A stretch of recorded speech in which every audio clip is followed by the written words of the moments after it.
شاء الله. وش وقته ذا ابو عبد الله الحين؟ هذا طال عمرك هذه الهلاليه بلوشيه توها تبدا. الهلاليه بلوشيه. إيه هذه ما تنتهي الا في منتصف الشتاء، شوف تونا ما بدينا فيها. ايوه اسلام. هذه اول تمره منها لك يا حبيب قلبي الله يعزك. الله يعزك يطرح بنبركه. الله يطرح بنبركه. هذه شجره البابايا. البابايا؟ اي شجره استوائيه. بكتاب العلوم ذي نعرفها انا ما نبك نعرف الا الجرو. هذه الشجره تدرون وش هي؟ هذا اللي اسمها البنبره، اللي يقول خالد الشيخ ابكي على البنبره وابكي على الدين. ما شاء الله لا اله الا الله. كم عمره ابو عبد الله الشجره؟ هذه عمرها 42 سنه. 42 سنه. نعم. شوف عملاقه الشجره. الله عملاق.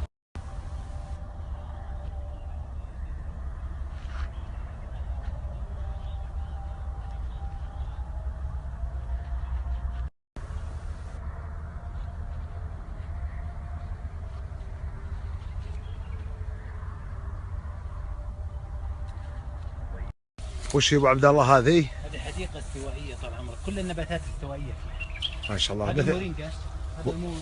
مورينجا؟ هذه الموز. هذه الموز اثراه؟ اي تعال هنا. تقول لي ما عمري شفتها انا. تعال خش. عشان بتزلق قشر. هذا الموز المغربي، هذا شتوي يبدا طلوع بالشتاء، هذا موز مغربي. حاجه شفت انه بالقصيم بس ما نقصنا الا بحر. شفته ويا الربع. وش يا عبد الله؟ افوكاتو ذي بس اقرا بالمنيو انا. والله ما اعرف صدق سراي. هذه الافوكاتو، هذا الجوافه بدون بذر، يعني كل وذيك وش ذيك؟ هذيك شيء بردقان ذاك؟ هذا برتقال نعم. وذي الاراك؟ هذه الاراك اللي هو مسواك. مسواك اذا يبس يصير مسواك. لا من تحت اوريك اياه كيف. ما شاء الله. شفت الموز؟ لا اله الا الله. كم باقي له يستوي ذا؟ هذا باقي له شهر ونص. شهر ونص يصير اصفر. يصير اصفر ايه. في واحد. وش هي؟ هذا الجوافه. ايوه. هذه شجره الكثافه من اندونيسيا، هذه تزيد اكلها يزيد هلام الركبه اللي عنده خشونه. هذه شو اسمه؟ شجره الكثافه. ايه. تطبخ مثل الملوخيه. زي الملوخيه. أيوة. اوراقها هذه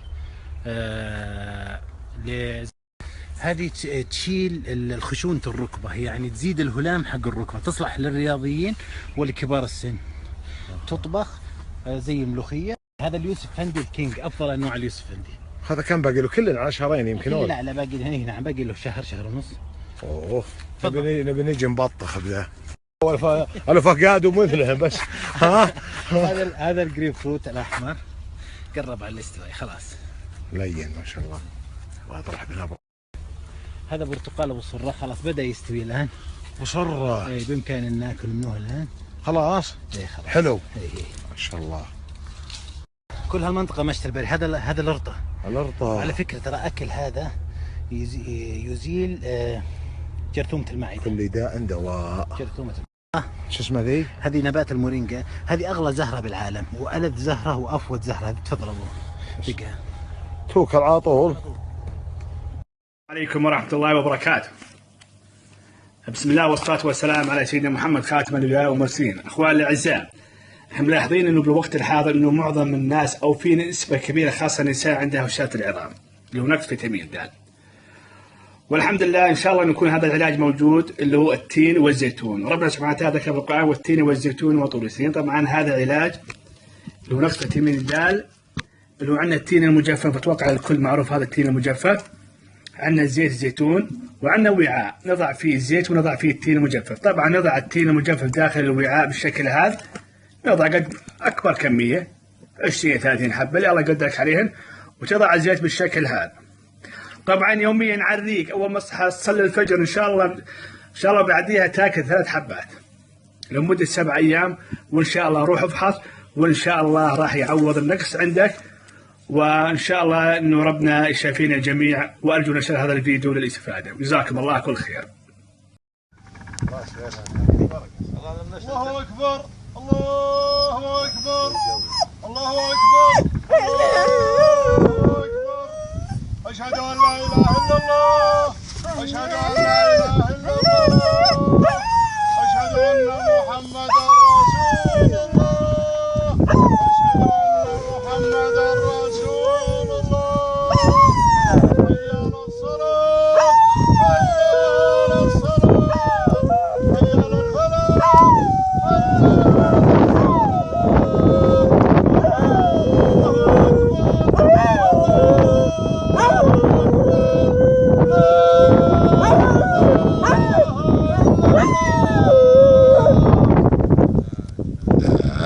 إله إلا الله، سبحان الله، لا إله إلا الله، سبحان الله، لا إله إلا الله. هذا رجل كان عليه دين 500 دينار،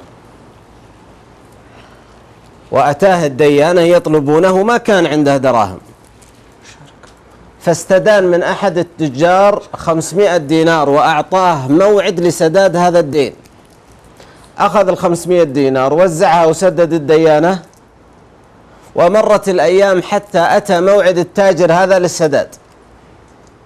التاجر جاء قال سددني، قال والله ما أملك منها شيء.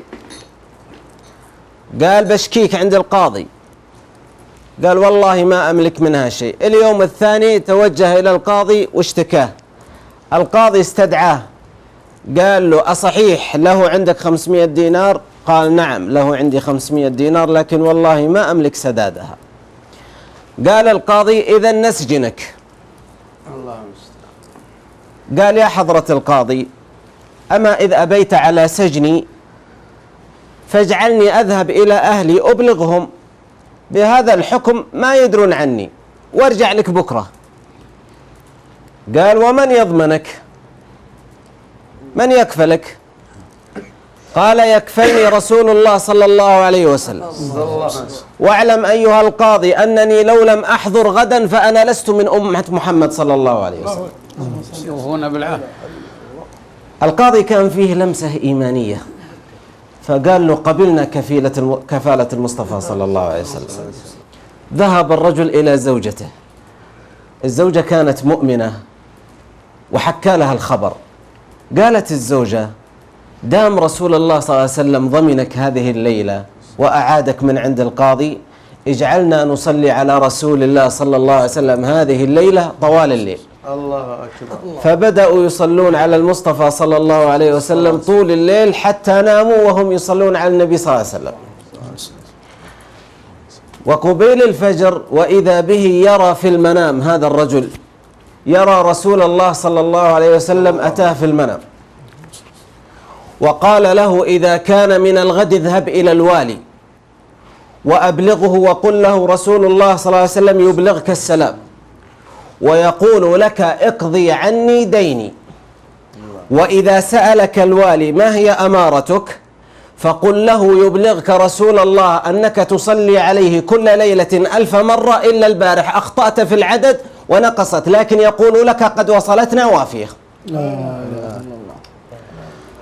أصبح الصباح، الرجل توجه إلى الوالي واستأذن بالدخول ودخل. فلما دخل قال أيها الوالي يبلغك رسول الله صلى الله عليه وسلم السلام ويقول لك اقضي عني ديني. مباشرة قال الوالي وما أمارتك؟ قال يقول لك رسول الله صلى الله عليه وسلم أنك تصلي على رسول الله كل ليلة 1000 مرة، والبارح أخطأت في العدد ونقصت، لكن يقول لك قد وصلتنا وافية. هذه العلامة. فبكى الوالي وأخرج 500 درهم وسلمها إياه، وأخرج 2500 درهم وقال هذه هدية مني لك ببركة رؤية رسول الله صلى الله عليه وسلم. أخذها الرجل واتجه إلى القاضي. لما دخل عند القاضي ورآه القاضي بلهفة، قال وينك يا رجل؟ احنا مشتاقين نشوفك. قال هذا أنا حضرت. فأخرج القاضي صرة فيها 500 درهم وسلمها هذا الرجل وقال له اقضي دينك لهذا التاجر. قال ولما؟ قال ببركتك رأيت رسول الله صلى الله عليه وسلم البارحة وقال لي إن قضيت عن هذا الرجل دينه قضينا عنك يوم القيامة. الله أكبر. وفجأة وإذا بالتاجر يدخل، فلما دخل وهو يلهث الله أكبر. قال وينك يا رجل نبي نشوفك؟ قال هذا أنا حضرت.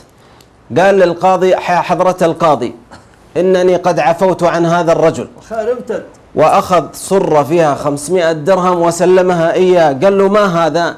قال ببركتك رأيت رسول الله صلى الله عليه وسلم البارحة وقال لي إن تعفو عن هذا الرجل غدا نعفو عنك يوم القيامة. الله المستعان.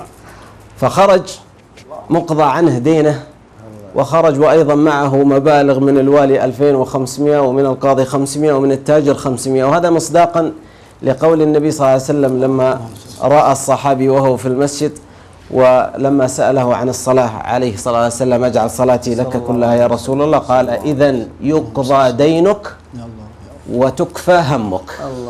اللهم صل وسلم على نبينا محمد. صلوا على النبي. اللهم آمين. اللهم صل على الشيخ عبد الوهاب يبحث عن ولي من أولياء الله الصالحين، دائما يقول ودنا نبحث عن الأولياء، وقد وجدنا البارح من نحسبه كذا.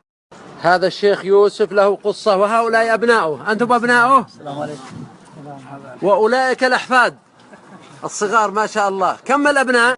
هذا عزام الأكبر، وبعده سليمان، ثم الشيخ إسماعيل. هؤلاء الثلاثة الكبار. كيف حالكم؟ الحمد لله. لعلك بخير، لعلك إن شاء الله من أولياء الله الصالحين، نظنك كذلك والله حسيبك. لم يكونوا يجرؤون على تفطيره لعلمهم بأنه سيثبت ويصمد ولن يخضع لهم. أبناء الشيخ وأحفاده عددهم 32، وكلهم ولله الحمد من الصالحين، وكلهم يتكلمون اللغة العربية. ما اسمك؟ حسن. حسن. أين تدرس حسن؟ أنا أدرس في مدرسة حافظ إبراهيم دليل. وهل تحفظ شيئا من القرآن؟ اسمي معاذ، أدرس في نفس المدرسة حافظ إبراهيم ضليو، وأحفظ كل القرآن. أكملت حفظ القرآن وأنا في مدرسة زميلي. عمر؟ نعم. أيوة. أدرس في مدرسة زميلي، وأيضا حفظت القرآن معه والآن أراجعه. ما شاء الله. ما اسمك؟ إلياس. إلياس. وأنت؟ ياسر. وأنت؟ أيمن. ما شاء الله. وأنت؟ يوسف. وأنت؟ صحيب. وأنت؟ أنت؟ يحيى. يحيى. أحمد. أحمد. ما شاء الله ما شاء الله. وأنت؟ حذيفة. ما شاء الله تبارك الله. اللهم اجعلهم من الصالحين. كثير من أبنائنا في مثل سنكم لا يتكلمون اللغة العربية الفصحى مثل ما تتكلمونها أنتم، ما شاء الله تبارك الله. أعوذ بالله من الشيطان الرجيم. بسم الله. ما أنزلنا عليك القرآن لتشقى إلا تذكرة لمن. يا أيها الذين آمنوا اتقوا الله وقولوا قولا سديدا. ألف لام ميم. ذلك الكتاب لا ريب فيه. عاقبتهما أنهما في النار خالدين فيها، وذلك جزاء الله. إذ أوحينا